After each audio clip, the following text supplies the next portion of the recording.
જામનગરના જામસાહેબ દિગ્વિજયસિંહજીને મરણોત્તર ભારત રત્ન આપવા માંગ જામનગરમાં સર્વ સમાજ દ્વારા એકસુરતા સાથે આવેદન તમામ સમાજના પ્રમુખોની આગેવાનીમાં કલેક્ટર મારફતે વડાપ્રધાન નરેન્દ્ર મોદીને સંબોધીને આવેદનપત્ર સર્વે સમાજના આગેવાનો એકસુર થયા બાઇટ જીતુભાઈ લાલ પ્રમુખ અખિલ ગુજરાત લોહાણા સમાજ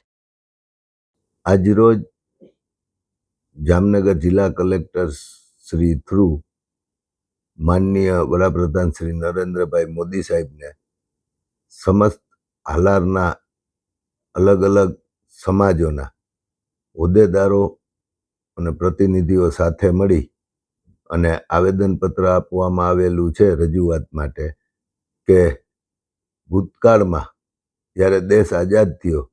ત્યારે આપણા દિગ્વિજયસિંહ બાપુ જામ સાહેબ કે જેમના સારું એવું ભારતને અખંડ રાખવા માટે યોગદાન હતું અને માનનીય શ્રી સરદાર વલ્લભભાઈ પટેલ સાહેબ પણ એ અંગે બોલેલા કે જામ સાહેબનું આમાં ખૂબ સારું યોગદાન હતું દિગ્વિજયસિંહ બાપુનું. તો બધા સમસ્ત હાલારના સમાજના અને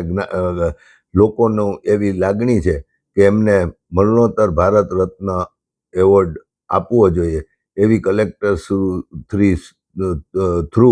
અમે એમના દ્વારા માનનીય વડાપ્રધાનશ્રીને આજરોજ સમૂહમાં સાથે મળી અને આવેદનપત્ર આપી અને રજૂઆત કરેલ છે.